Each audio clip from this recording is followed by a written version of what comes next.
Hi, good evening to all. A very warm welcome to Teach and Learn classes. We are back with Rural Service Bootcamp 2.0 with our very first webinar of this season. Today we'll be having a session on common psychiatric conditions in the general OPD. This year we are focusing on the practical aspects more rather than theory. A few case scenarios that rural doctors like the bonders will come across in their practice. We have excellent speakers lined up for this session. Dr. Anjali Jayasinghani from the batch of 2016. She's a second year psychiatric postgraduate resident in Nimhans, Bangalore. And we have Dr. Sean, who's from the batch of 2012. He is a senior resident in the Department of Psychiatry at St. John's Medical College, Bangalore. A few reminders. So keep yourself mute throughout the meeting. If you have any queries, you can put it up in the chat box or WhatsApp group. So this year's WhatsApp group link will also be put up in the chat. We'll be using this group for all the discussions related to Teach and Learn classes. We'll also be sharing a feedback form after the initial session. So please fill it in the allotted time. Now, over to our speakers. And there is history of domestic violence. So this is the history, and also with the personal history, there is history of consuming vegetarian diet. There were investigations done which said that CBC, hemoglobin was 9.2, thyroid function tests were normal, and vitamin D was also less, that is 25. So if I ask, what do you think is the diagnosis? Can anyone tell?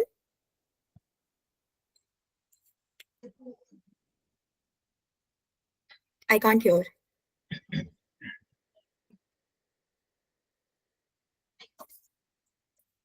You can use the chat as well. Feel free. All of us are okay. You can put up whatever you want. It's fine.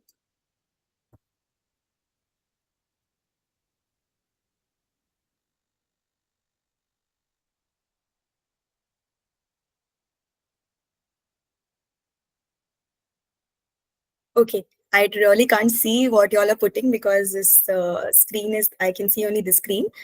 Okay, anyways, we'll move forward. So here, diagnosis which you can think about is more towards a depressive disorder. So but if you want to consider a diagnosis, first you'll go on towards a history. Okay, so in history, you saw that predominantly these people in rural settings, they come with more symptoms which are saying the symptoms which are more physical rather than saying that I'm feeling sad, I'm feeling lonely. They will not come with that. They will come that I'm feeling tired, I am having multiple body pains, I'm having headache, burning sensation around my head, these types of symptoms. Also, they might come with symptoms that are their functionality is affected, that I'm not able to concentrate in my work, I'm feeling no energy to go for work. So predominantly symptoms like this. So this is when you have to make sure that you ask them from your side that how is your mood, how is your sleep, are you eating well, because they will not know that this is something that is important. So this you should note. Also, you should consider differentials including hypothyroidism and anemia. In this case, we saw there was decreased hemoglobin. Also, there is a scale called PHQ-9 scale. So it is a great tool for screening of depression. I also used it when I started, when I joined college, and then I did not know what all questions to be covered exactly. So this is a great scale you can use for screening, and it also tells you about the severity, mild, moderate, severe. So all that is covered. Okay, we'll move on towards the management of this.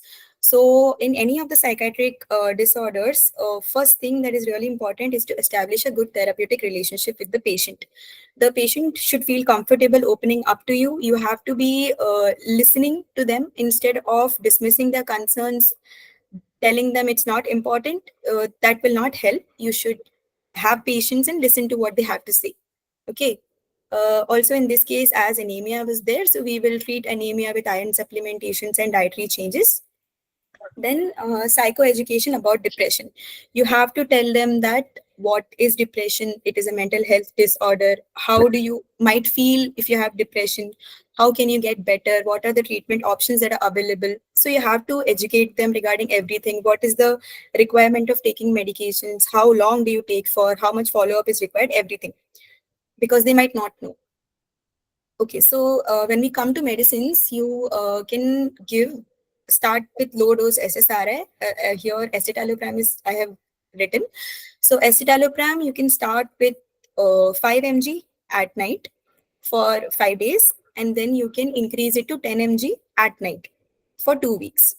If that is not available, you can also give amitriptyline. So amitriptyline you can prefer if the patient is having more of physical symptoms, that is somatic complaints and headaches. So that is more helpful if they have somatic complaints also. So amitriptyline similarly you can give at night. You can start with 10 mg for maybe a week and then increase it to 25 mg for 2 weeks. So ask them to come for follow-up after 2 weeks and see if there is improvement or not. If there is some improvement, there is some, if they are saying that, okay, there is some 30% improvement or something, then you can continue. If there is no improvement, you have to increase the dose. Okay, so escitalopram you can increase up to 20 to 30 also, and amitriptyline up to 100 to 150 also. So you can consider this. Also, since here the patient had complaints of difficulty falling asleep, so here you can add a short course of benzodiazepines. How you can give it is, you can give tablet clonazepam 0.5 mg at night for 2 weeks, followed by 0.25. You decrease it in half, make it half for another 2 weeks, and then you stop it. So this is, you can taper it. You can start a short course and taper it and then stop it after a month.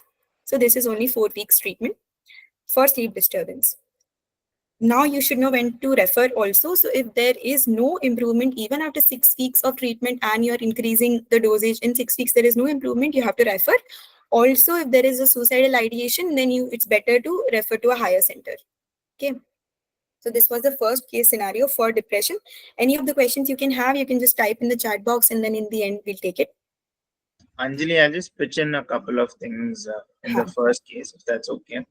Yes. So in my experience during rural bond, like Anjali said, what patients predominantly present with physical symptoms. They present with a lot of aches and pains.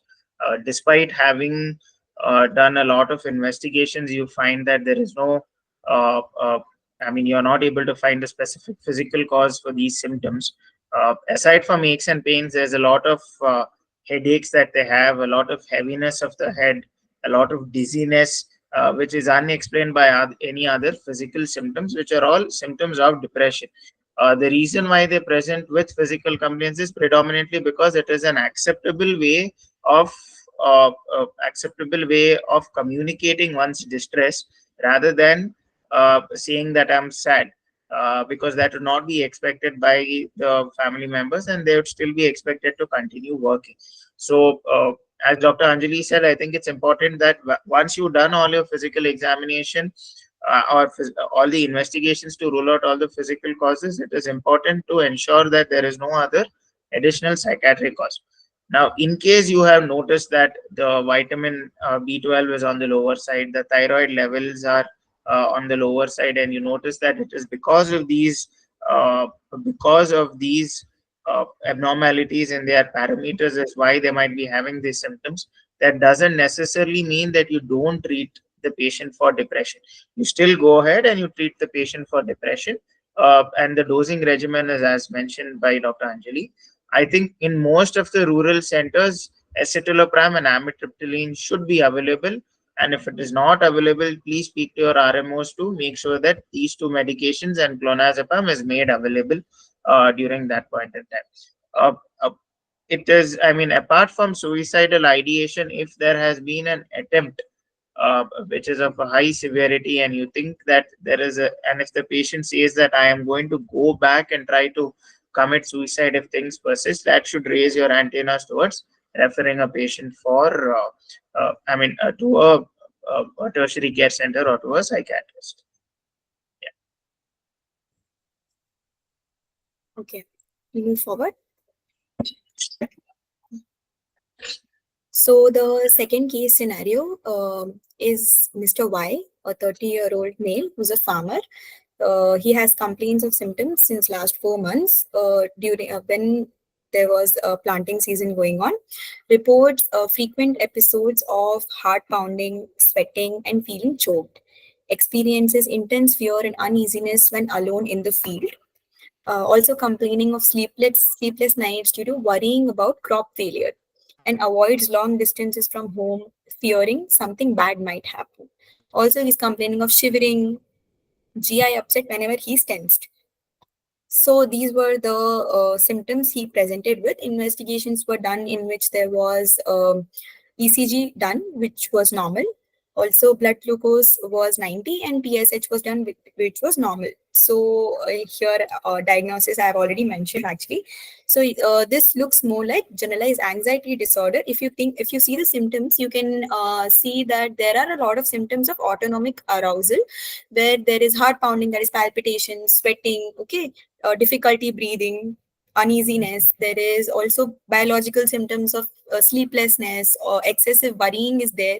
So these are all symptoms which point towards anxiety disorder. Also shivering and GI upset, which is again towards autonomic symptoms. So diagnosis is not that hard in this case, but if you're finding one or two symptoms and you're not really sure, you can use a scale called GAD-7, that is Generalized Anxiety Disorder Assessment Scale. Similarly, it has like some 5, 6, 7. In this, it says 7 points, and then it has scores also, which will tell you mild, moderate, severe, everything, and you can use it. It is very easy to apply also. Okay, so if you go to management, there are a few things before you start treatment. Sometimes in mild anxiety, you might not require medications. So if it's mild, you first start teaching them relaxation techniques and deep breathing exercises. I've attached a link. Maybe later you can use the link and learn how the techniques are. It takes 2-3 minutes to learn, and then you can use it and teach the patient how to perform these exercises properly. So with mild anxiety, you might not require medications, but if you feel like it's not helping a lot, you can start them on SOS medication, that is benzodiazepines. So here there is clonazepam. Clonazepam, there is a few tablets called mouth dissolving clonazepam also. So clonazepam 0.25 mg mouth dissolving tablet SOS can be given for mild cases. But if you're thinking that severity is more, you can start on regular medicines, that is low dose SSRI. So you can use either sertraline up to 25 mg. That sertraline you have to give it in the morning after breakfast, and escitalopram, same as it was mentioned in the depressive disorder, that escitalopram is to be given at night. So sertraline we give in the morning because it has some arousal symptoms, also after breakfast because it has propensity to cause gastritis. So these things you keep in mind, but low dose only, not as high as required in depressive disorder. And also, if the patient is having a lot of autonomic arousal, as it was mentioned, there is palpitation, sweating, tremors. So for that, you can start beta blockers also. So in beta blockers, you can use either propranolol. So 20 to 40 mg you can use. Similarly, if the symptoms are when you're starting SSRIs, it might take 2 weeks to start action.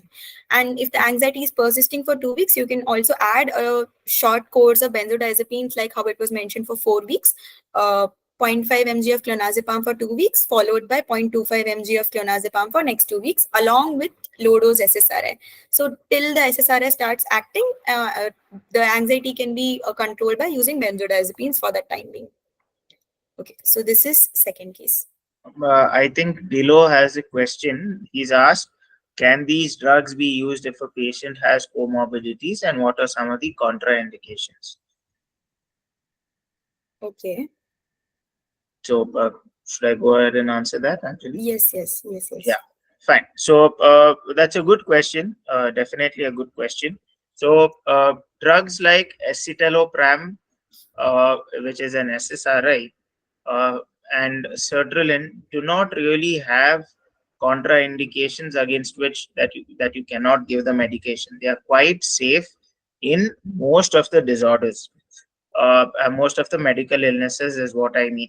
Their common side effects, as Dr. Anjali said, was, I mean, it does cause some amount of gastritis, whereas men can experience delayed ejaculation or sexual dysfunction.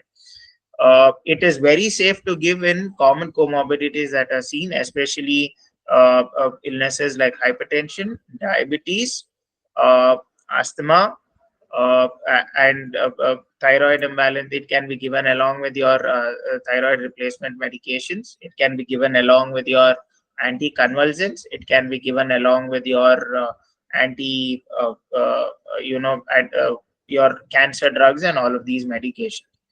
Uh, if I have to speak about contraindications, if you're come only, I wouldn't call it a contraindication. I would say that if you are starting sertraline or if you are starting escitalopram in elderly people, it is very important that instead of starting at 5 mg of escitalopram, you start at 2.5 mg, and instead of increasing the dose, that is, Dr. Anjali said you increase it from 5 to 10 mg over 2 weeks. It would be better to do this increment by 2.5 mg over 4 weeks, and you make sure that the sodium levels are within normal limits.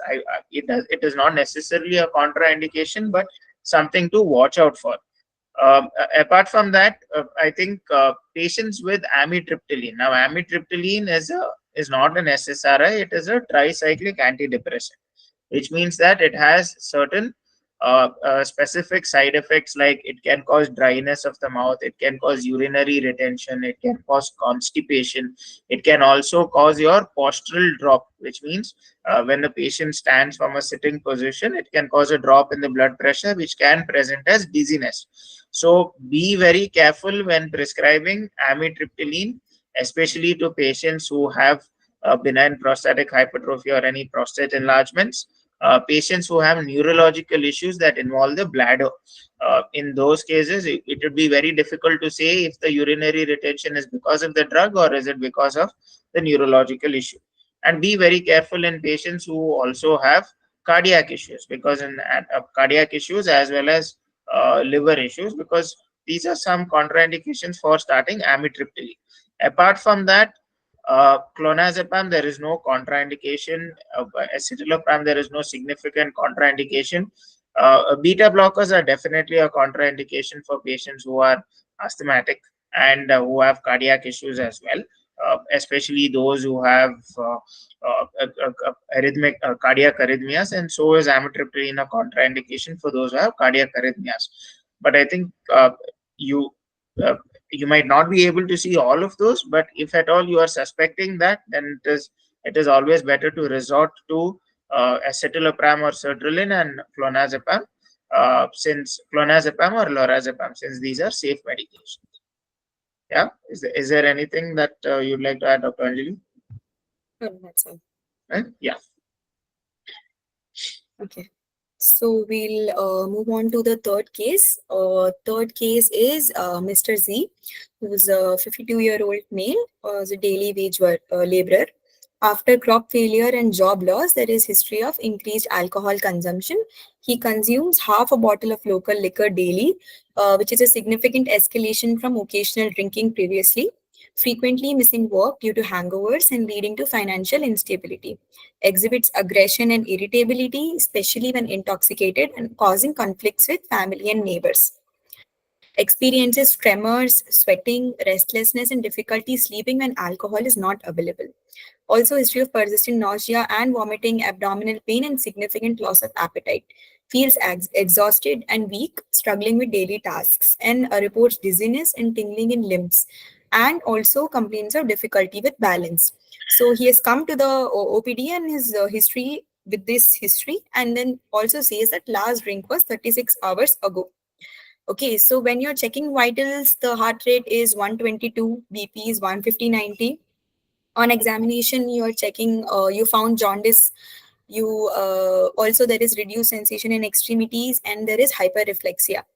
LFT showed elevated AST and ALT levels. CBC, there is hemoglobin decrease, that is 9.9, and mild macrocytosis. Vitamin levels show low vitamin B levels. So in this also, what would you think is the diagnosis? Yeah, I think Tia Rose Thomas has said alcohol withdrawal symptom. Excellent. Yes. So yeah, correct. So in this, when you're seeing, there is a lot of history of physical withdrawal symptoms. There is experiencing tremors, sweating, restlessness, and difficulty sleeping when alcohol is not available. And also, the last drink was 36 hours ago. Vitals also are showing tachycardia and raised BP. So we will make a diagnosis of acute withdrawal. Okay, what is complicated withdrawal we'll explain later. So in this, the patient has come to the OPD. What we will do is first initially detoxify. So how we do that to manage the withdrawal symptoms is benzodiazepines tapering regimen. Initially, you have to count what is the unit of alcohol consumption. I think you all will know how much is the like to calculate the unit of alcohol for each different types of alcohol. So for each unit of alcohol consumed, you have to give a dosage of 5 milligrams of diazepam or 1 milligram of lorazepam. So these two are the medications in 4 divided doses. Like for example, if the patient was consuming 8 units of alcohol every day, so 8 that is 40 milligrams of diazepam you have to give in 4 divided doses, means 10, 10, 10, 10. Like that you can give 40 mg of diazepam. Maximum you can go up to 60 mg diazepam per day. This is OPD basis how we consider. Okay, so if the patient is not able to take orally, you can give IV also. IV you can start with I think 20, and then afterwards every 15 to 20 minutes you can add 10 mg of diazepam also. But you have to keep monitoring the vitals. You have to keep checking if the heart rate is coming down or not. Okay, then afterwards you have to also we as we saw before, you have to concentration, difficulty in balance, so which points towards neuropathy, predominantly related to low vitamin B levels. So you can start with thiamine supplementation or optineuron supplementation, either tablets or injections also. If required, if there is dehydration, you can start on IV fluids. You always prefer giving normal saline and not DNS. So if there is hypoglycemia also, first start thiamine, only then afterwards you should give DNS. Okay. So this is the management. And for gastritis, you can give the medicines like pantoprazole and ondansetron if there is vomiting. So this is for acute management. If we go to long-term management, if the patient is continuing to not consume alcohol and then there is Anjali, abstinence, you have to. sorry. Huh, Uh, huh. in the chat box, we have got a request saying that could you repeat the IV regimen, please, for Hello. diazepam? Hello. Hello, can you hear me? Huh, huh. Yeah, we have got a request in the chat saying could you repeat the IV regimen for diazepam? Okay. So it is kind of similar, only with IV what we give is we can start with 20 mg initially, and every 20 minutes you can give 10 mg more. But you keep monitoring the vitals, that is heart rate. So if heart rate is coming down and if it is below 100, you can wait for a while. But if the heart rate is still going on like above 100, then you can give 10 mg, you can add on 10 mg, like that, depending on the vitals. So it is like that. I think Dr. Sean will be able to explain it a little better. Okay. Yes. So I'll continue, and in the end, Dr. Sean will add up a little bit more about alcohol disorders and about complex withdrawal also. So yes, in long-term management, there is yes. So if the patient is abstinent, how you can tell them to prevent craving? There are 5 Ds for that, and then there is I have added one video. You can learn about it. I will just tell you the 5 Ds. First D is delay. Second D is distract. Third is drinking water. Fourth is discussion, and fifth is deep breathing. I think the details you can watch the video and learn. Okay. Also, in long term, if there is any liver disease like CLD, you have to monitor for complications and manage that. And treatment of peripheral neuropathy with pain management and physical therapy also can be carried out. Related to complex withdrawal, if a patient is coming with these withdrawal symptoms, you have to look out for 3 complex withdrawal symptoms. First one is patient coming with seizures. So if the patient is coming with seizure and there is a history of alcohol use, daily alcohol use in a dependent pattern, and the last drink was a few days back, you have to consider the seizures are due to withdrawal.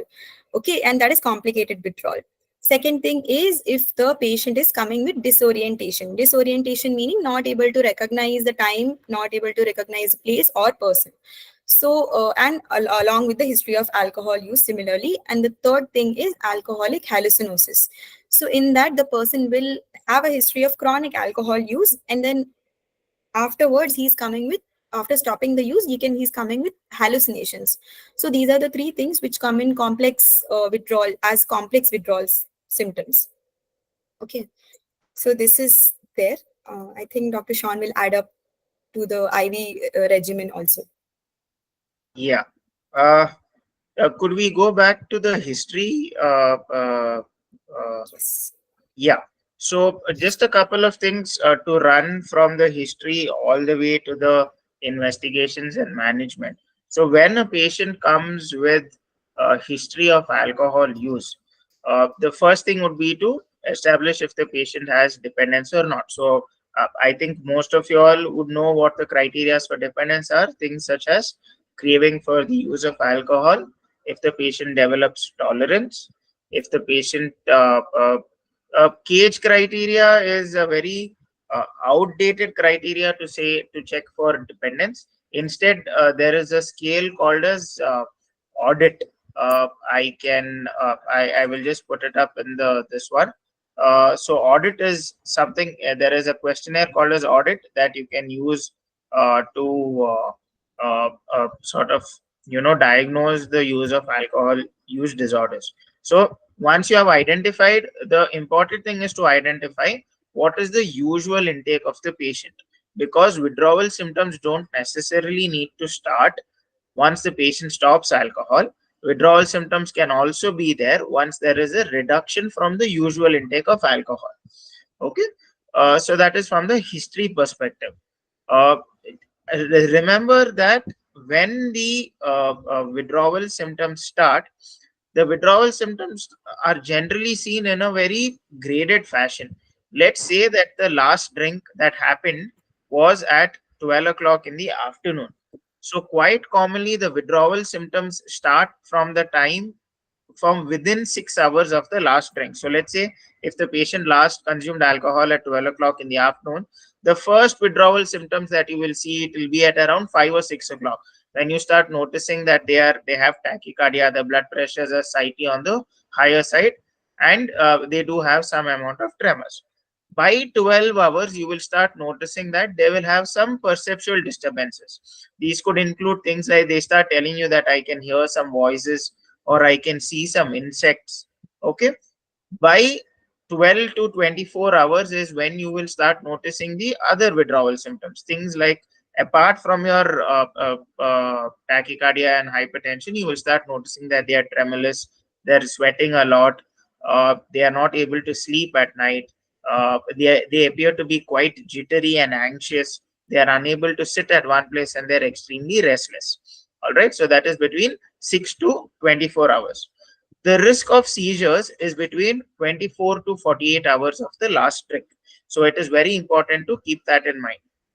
And generally, the quality of the seizure that is seen is one which we call as a cluster of generalized tonic-clonic seizures. That is, they will have tonic-clonic seizures, or GTCS is what we say, for around 5 minutes. It will stop. Again, it will happen. It will stop.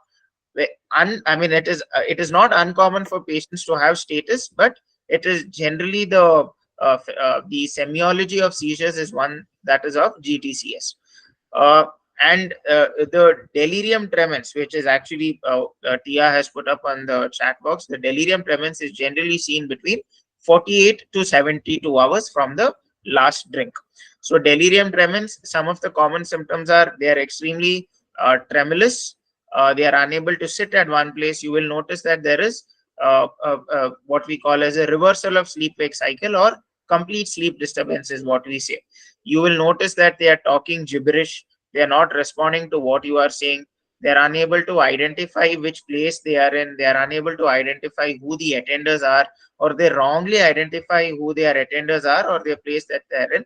What you have to understand is they are not able to, the brain is not able to interpret the passage in time. So that is why they are disoriented to time, place, as well as person.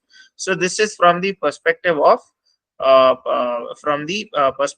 history taking and looking for the main symptoms of main symptoms or main withdrawal symptoms. In addition to that, I think it is very important that we are not only treating from a psychiatric perspective, we are also medical doctors at the end of the day, and we have to also look at the other things. So it is important to look for any symptoms of decompensated liver disease, or such as asking for any history of hematemesis, melena, looking for any history of jaundice that is there. You have to also look for any symptoms of other vitamin deficiencies. Signs and symptoms, I'll come to the examination part of it, but symptoms is also something that you can ask. Quite commonly, patients with alcohol use disorders also have a high risk, especially given that we are in India, there is a high risk of them having tuberculosis. So it is important to ask for any history of evening rise in temperature, fever, cough, and those symptoms. They also have a high risk of developing pneumonia and other respiratory infections. Dr. Anjali, I think, pointed out over here peripheral neuropathy. Quite commonly, patients have peripheral neuropathy, and it is seen to worsen either with excessive alcohol use or when they immediately stop the alcohol use. The main symptoms of peripheral neuropathy that they present with this, there is a lot of tingling and numbness in their peripheries. They are not able to feel the ground that they walk upon. They say things like, there is fire under my feet, or I feel like there are always pins that are pricking my feet. So this is from the history perspective. When we go at the examination perspective, it is important. It might be difficult to do a complete head-to-toe examination given that the patient is a little jittery or restless. But as much as possible, it is important to do a complete head-to-toe examination. Look for all signs of liver failure, look for anemia, look for any other vitamin deficiencies, look for any ascites that is there. Okay, you do a sensory examination, at least the dorsal column signs which are commonly affected. Look for any injuries that are present, because very commonly you see that patients who have had alcohol use, who are extremely intoxicated, tend to fall without recognizing it, and they tend to have injuries that are there. So it is important to do a complete head-to-toe examination. Coming to the management, that's a good question. It can be a little confusing. Let me simplify it as much as possible. If you have lorazepam in your centers, use lorazepam as much as possible. If you do not have lorazepam only, you can resort to diazepam. So if you have lorazepam, let's say that the patient drinks. If I have to tell you the units, in this case, she has said that the patient has local alcohol or locally brewed liquor. So ideally, there are units. I mean, you can Google a picture of the units. But if I have to tell you the various units, you can say 330 ml of beer is equal to 1 unit, which is equal to 30 ml of hard liquor, which can be either rum or whiskey or vodka or gin, which is equal to 125 ml of wine, which is equal to 125 ml of your locally brewed liquor. Okay, so these are all equal to 1 unit. So you find out what is their average use, how much amount that they are using, and you convert it into the number of units. All right. So then you can go on to using lorazepam. So let's say this patient, or let's say a patient has around say 1/4 of alcohol every day, or 1/4 of rum every day. So 1/4 of rum is equal to 180 ml, which is equal to around 6 units of rum every day. In that case, you will decide to give an arbitrary measure. There is no theoretical basis for this, but it is an arbitrary measure that you use. So you can start the patient on 6 mg of lorazepam. That is 2 mg, you divide it into 3 doses. 2 mg TID, you can give like that for 2 days, or you can give like that for 3 days. After that, you taper the medication. That is, you make it 2 mg BD. That is one in the morning and 1 in the night for 3 days, and then make it 1 in the night for 3 days, and then stop the lorazepam. All right, that is from the lorazepam perspective.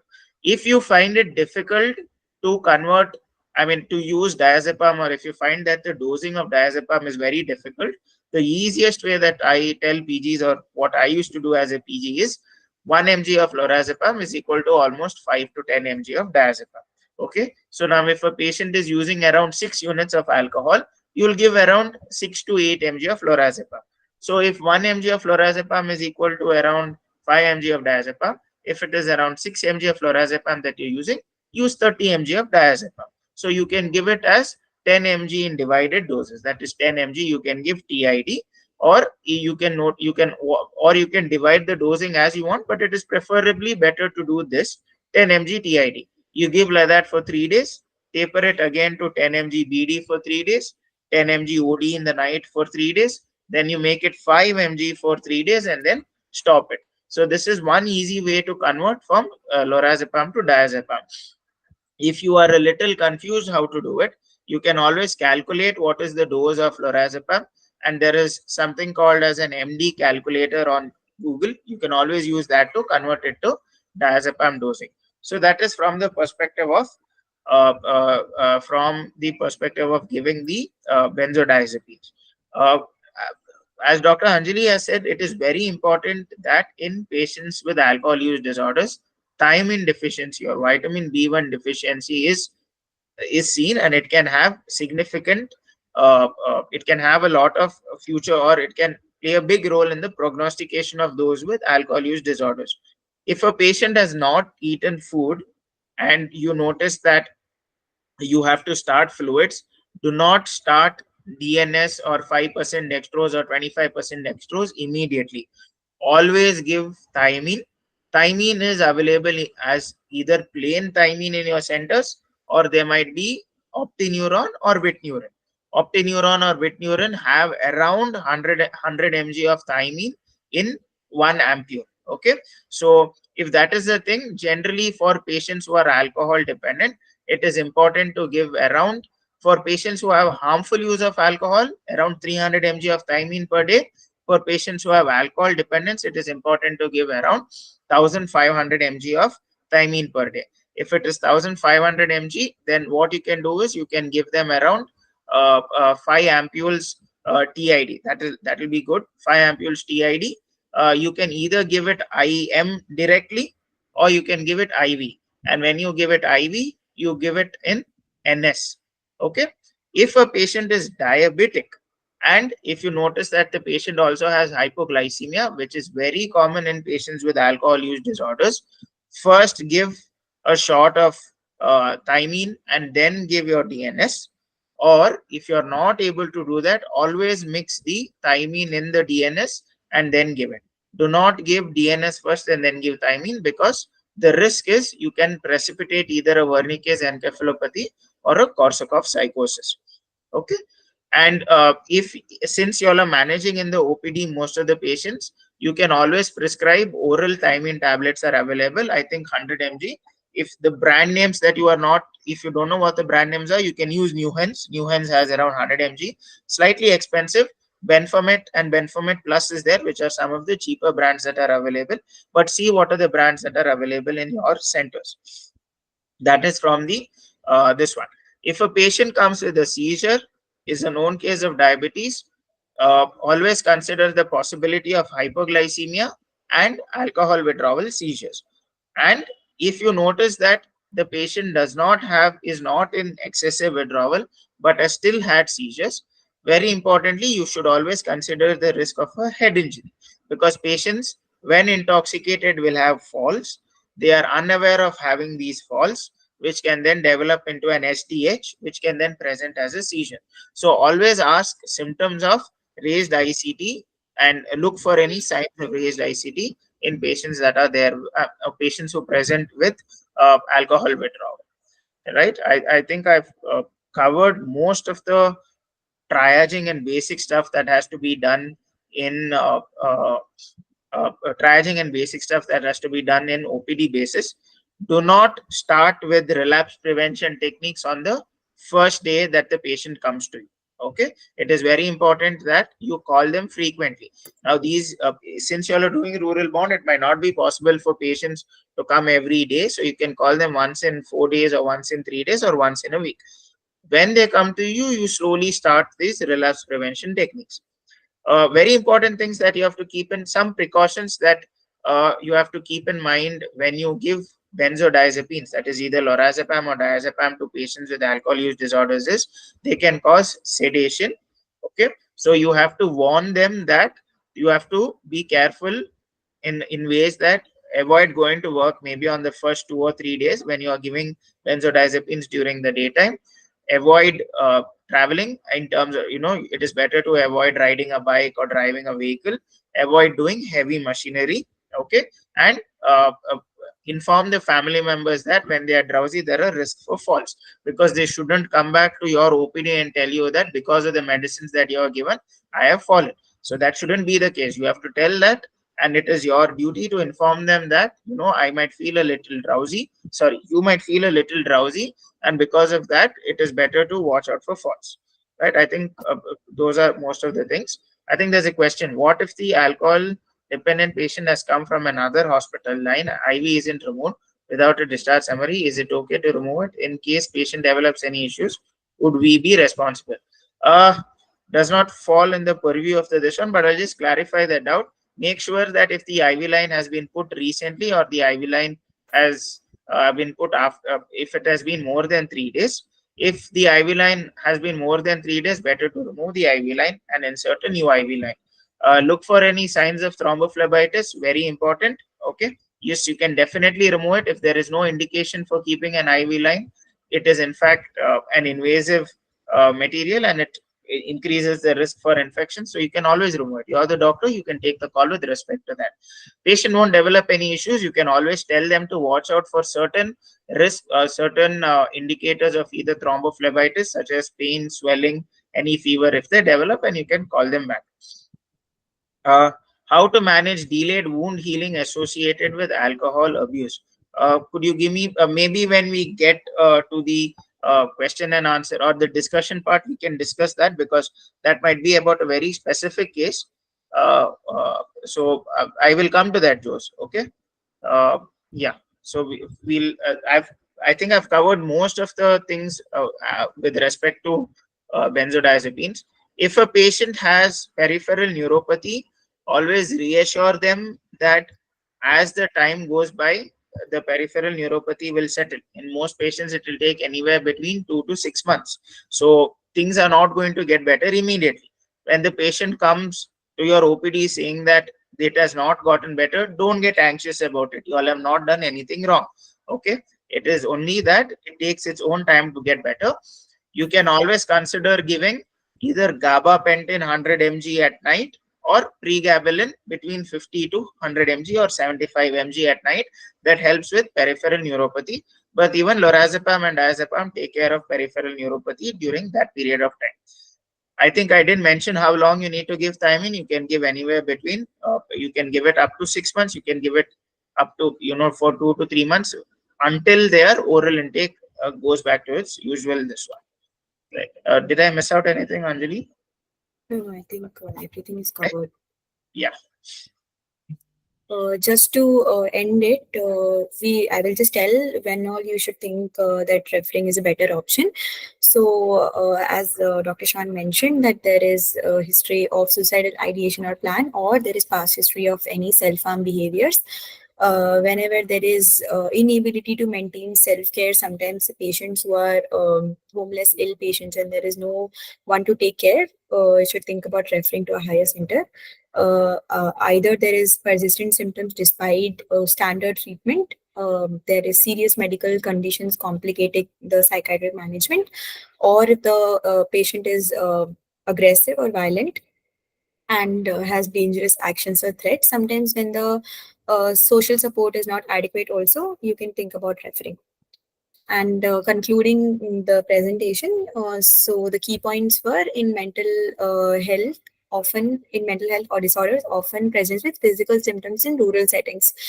And also you should consider all the cultural and socioeconomic factors, like how I mentioned in the first scenario, there were a lot of domestic violence, and in also history of alcohol use, which is culturally accepted. So these things you should consider that uh, they might not be thinking that this is wrong. So you should just talk to them about it. And also community support enhances outcomes. So support. Now we'll move on to questions and discussion. Uh, Sure. Umil, Jose, can you just sort of, just switch on your microphone and ask the question, if you would like to do that? Because what type of wound healing are you speaking about, and how is it associated with the alcohol use?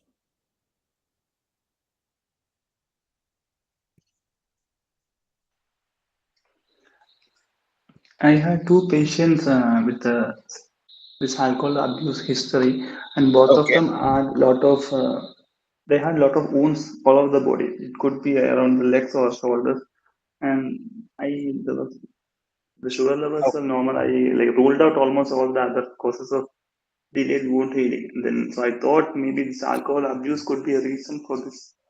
Okay. That's a good thought. I mean, it's a good differential to consider.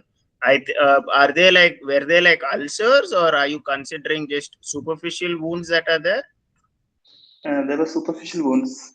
Wounds. Okay. I think a couple of things, Romal, is to remember that patients generally with significant alcohol use disorders have very poor hygiene. So always consider the possibility of scabies. That is there. Number one. Number two is alongside treating the alcohol use disorder, always rule out the risk of other causes of non-healing wounds. One of the possible causes is tuberculosis as well, right? And patients with alcohol use disorder are at a risk of developing tuberculosis. Make sure that they don't have other comorbidities that can precipitate or perpetuate the non-healing of the ulcer.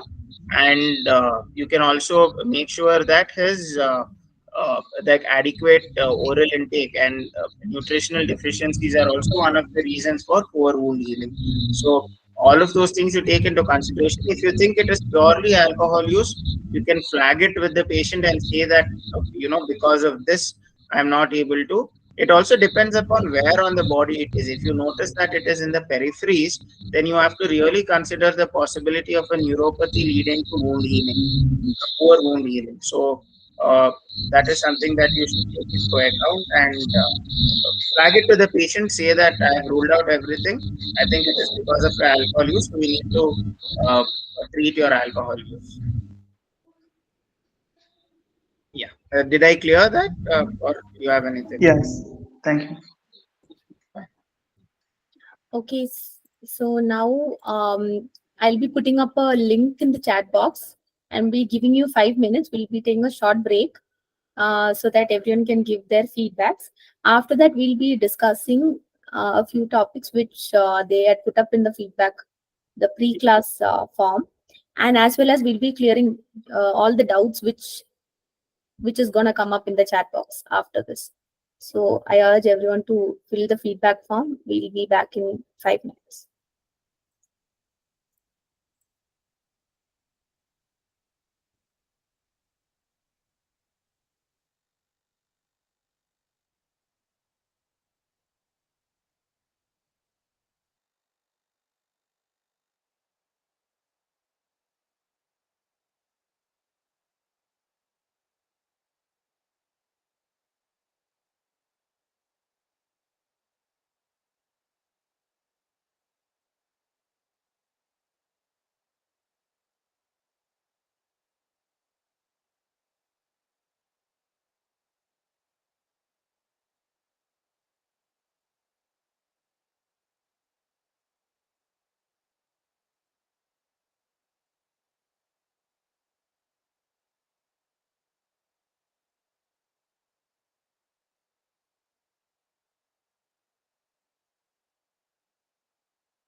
Did everyone receive the link? I've put it up in the WhatsApp group as well as in the chat. If you did, please raise your hand. That option of raising hand, you can click that. Yeah, thank you.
Okay, so now we will start the doubt clearing session and the session on the other topics which students suggested, other than the ones which we have already discussed.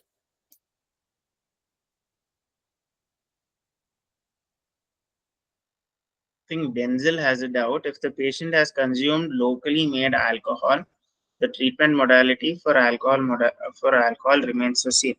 Yes, make sure that it is not methanol poisoning or methanol that is there. If it is ethanol, then yes, without a doubt, the treatment modality stays the same. Okay. Anti-anxiety dosages for adolescents. Anti-anxiety dosages for adolescents is also similar to that of adults. Uh, the You preferably stick to.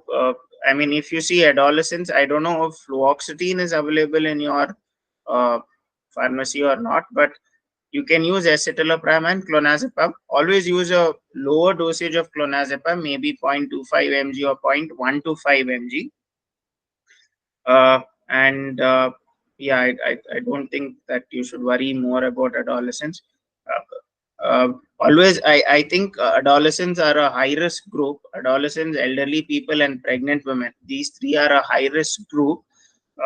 If you suspect that there is a psychiatric cause, always please refer, because you never know when it might worsen, and the worsening is always immediate rather than delayed in these three groups. So consider referral if you always if you see an adolescent, or if you notice that it is an elderly person, or if it is a pregnant lady.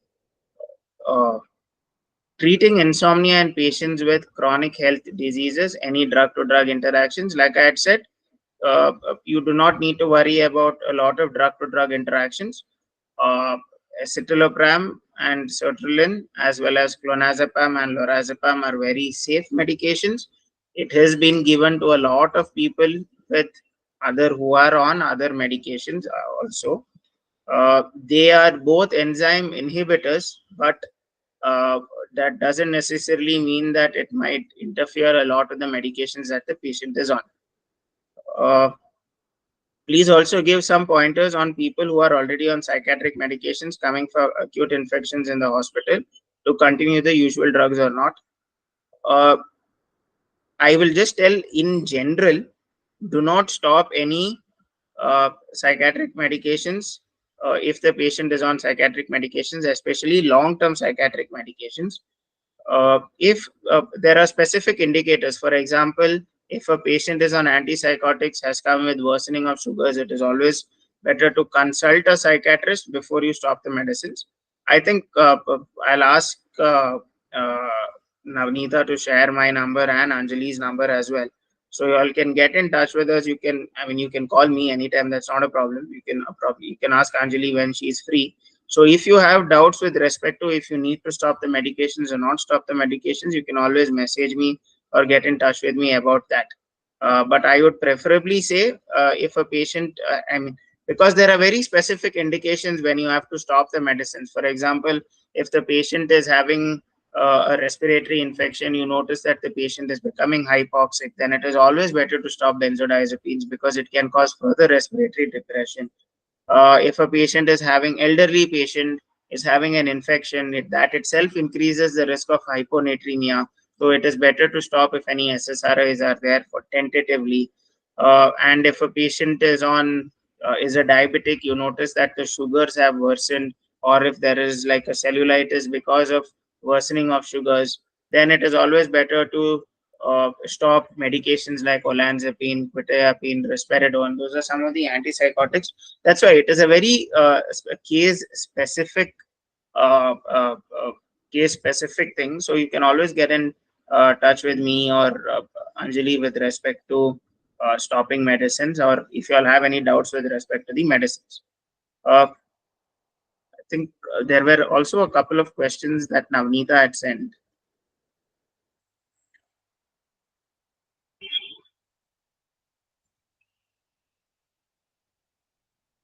Yeah, some of the questions were panic attacks, insomnia, medical conditions which cause insomnia, tablets to give in case patients has comorbidities with dosage and frequency. I think Anjali has covered all of those.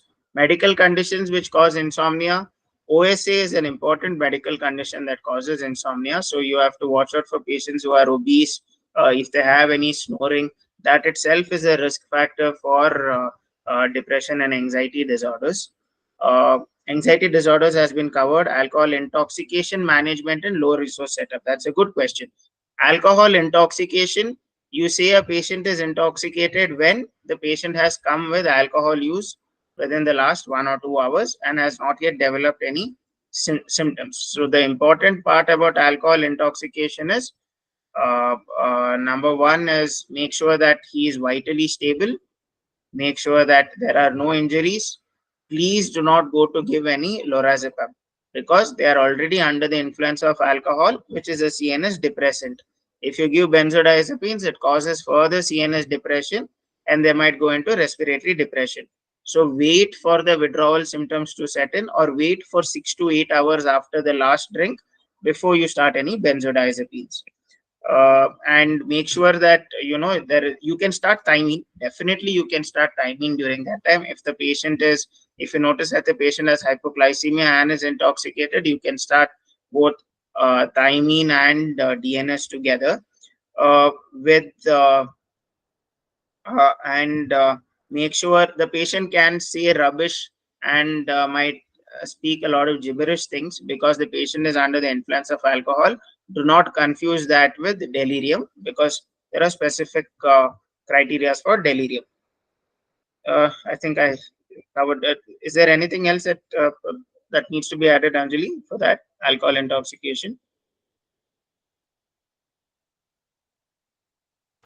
No, that is it, I guess. Yeah. Like usually in MNs, we actually ask them to go out, and if there are attenders with them, we ask them to come back after a few hours. Like, Yeah. sorry.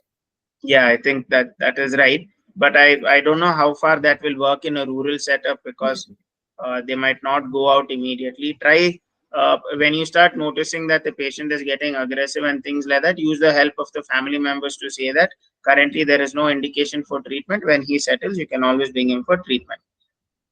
Helpful measures in people wanting to quit alcohol. I think alcohol detoxification has been covered very well by Anjali. Along with that, relapse prevention techniques. I will share the link with Navneeta as to what are the simple relapse prevention techniques that can be taught to patients to help them to manage the craving in alcohol and what medications can be started as an anti-craving agent. Pancreatic management, not my forte per se. So I think when you all have a surgical class, it is better to ask that question.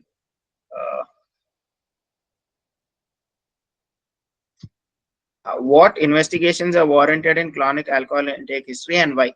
Good question. I think number one is CBC. Always make sure that patient does not have anemia due to because of the risk of nutrition, because of either nutritional deficiencies or melena, which the patient might not be aware of.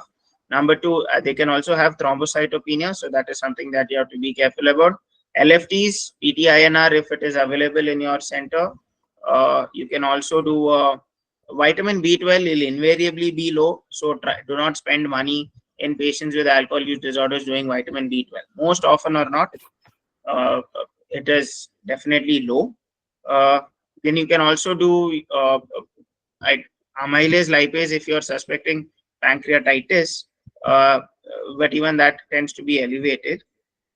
Apart from that, I think urea create to look for any acute kidney injuries because of dehydration, and you can also do a RBS, very important, and you can do apart from that. I think yeah, that's most of it. Anything else that in specific? No, right? So these are the basic investigations that is available in your bond centers as well.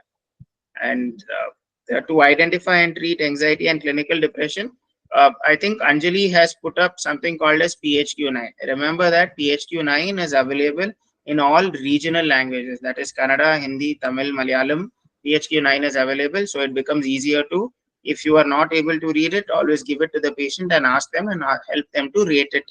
It is generally clinician administered, but you can ask them to rate it and ask it to the patients as well, right? So that is one good thing about those. Yeah. Navneeta, I think I've covered most of the questions that you had sent it. Okay. So, is there any other doubts that you guys want them to clear?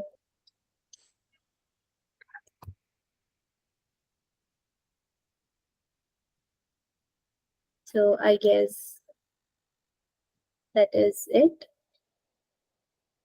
Yeah, okay. Okay. Tia had raised her hand earlier, so I don't know if she had something to ask.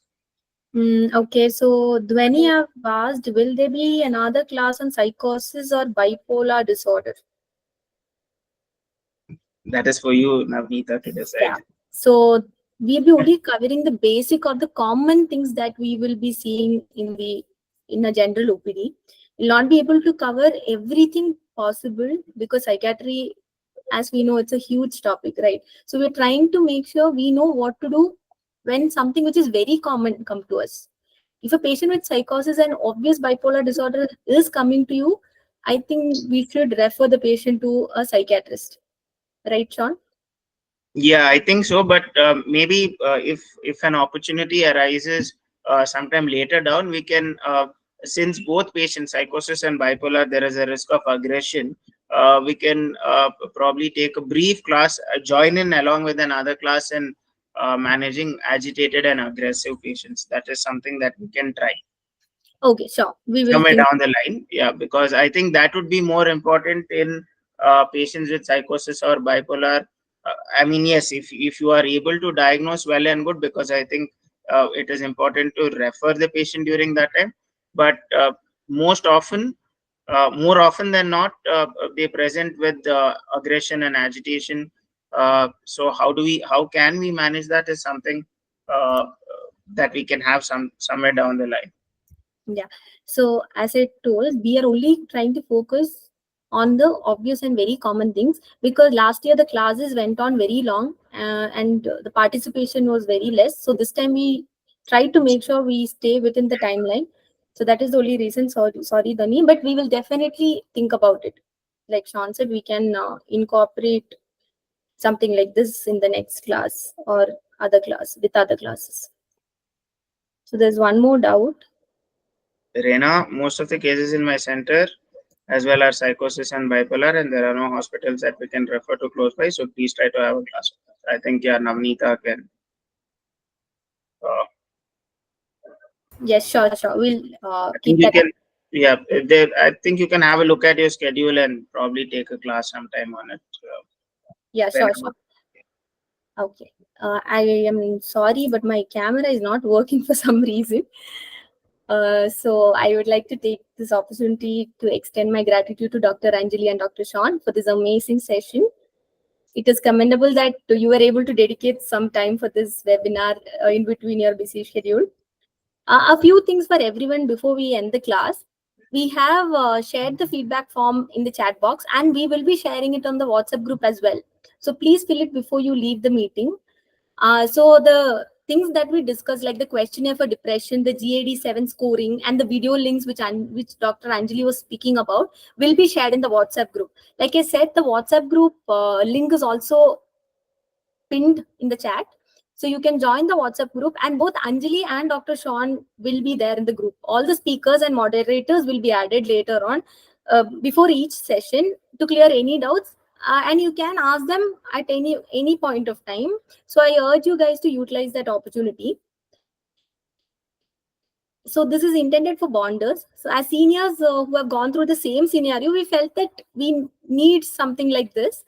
So we would like a little bit more involvement from your part. So please share the word. Make sure you talk to your friends if you found that this session was useful. And all the recordings of past sessions will be uploaded on YouTube, our St. John's Medical College Alumni Association YouTube channel. So once again, I want to thank you all. We will be meeting next week with another interesting session, and we will be shortly sharing the details regarding that. So thank you. Thank you. Thank you, Namita. Thanks for having me.